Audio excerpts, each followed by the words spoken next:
suis ingénieur chez EDF. Je travaille sur les centrales nucléaires en démantèlement. Mon travail consiste en 2 missions.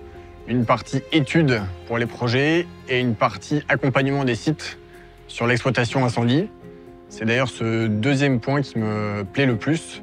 La gestion du quotidien, l'interaction avec les gens et puis les différentes parties prenantes des études de risque incendie. Je travaille au niveau de la gestion collective à EDF. Je m'occupe principalement de tout ce qui tourne autour des emplois. J'aime bien l'esprit d'équipe au sein de l'activité puisque je viens en entraide auprès de mes collègues. Le sport, pour moi, c'est mon équilibre de vie. Étant en situation de handicap, c'est une façon de montrer que je suis capable de faire des choses. J'ai aussi ce côté un peu compétiteur. J'aime aller au défi et puis me mesurer aux camarades et aux concurrents. J'ai marché à l'âge de 8 ans et étant donné que je ne pouvais pas aller me promener, on a eu l'idée de me mettre à poney. J'ai une jument qui gère très bien mon handicap et qui me donne beaucoup. Le mouvement, en étant au pas, me libère toutes les contractures que je peux avoir liées au handicap. J'ai une sensation de liberté. J'ai commencé le canoë-kayak il y a presque une quinzaine d'années. J'ai même eu la chance de pratiquer le kayak en haut niveau. J'ai été membre de l'équipe de France para-canoë. Ça a été une expérience incroyable de faire toutes ces compétitions internationales, de rencontrer des sportifs de partout sur la planète et puis de me déplacer aussi, de voyager grâce au sport.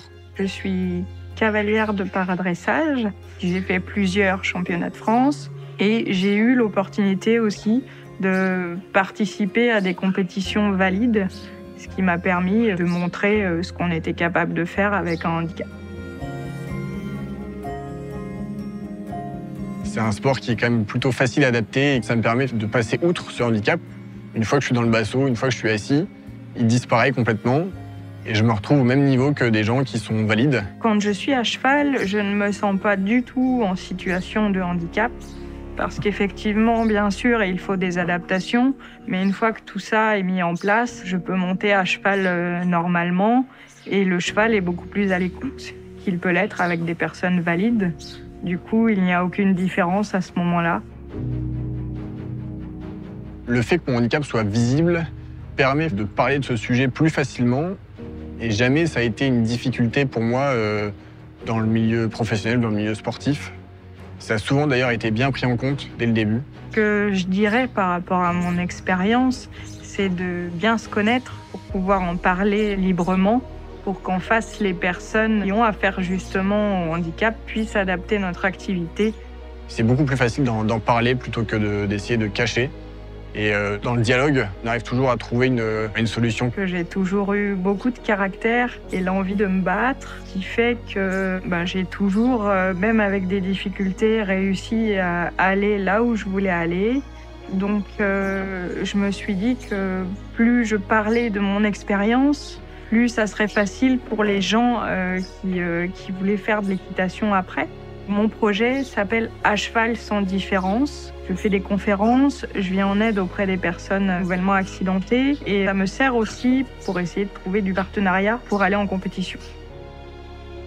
Mon rêve, c'est avoir une vie simple dans laquelle je puisse être autonome, pratiquer mes passions sans contrainte, aller au-delà de mes limites, faire toujours un dépassement de soi. J'aime me lancer des défis et je programme notamment l'ascension du Kilimandjaro.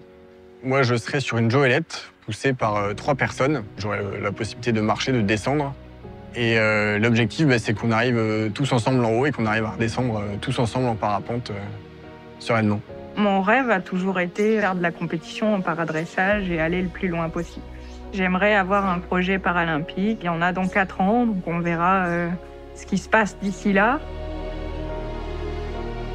Je pense que le petit Gauthier serait assez fier du Gauthier qu'il est devenu. Il lui dirait il ne faut pas se reposer sur tes lauriers et continue à faire ce que tu aimes faire, à être aussi présent pour les autres. Il faut toujours croire en ses rêves, jamais rien lâcher, parce que toute expérience apporte quelque chose et les mauvaises expériences, même si elles sont plus difficiles, nous font toujours grandir.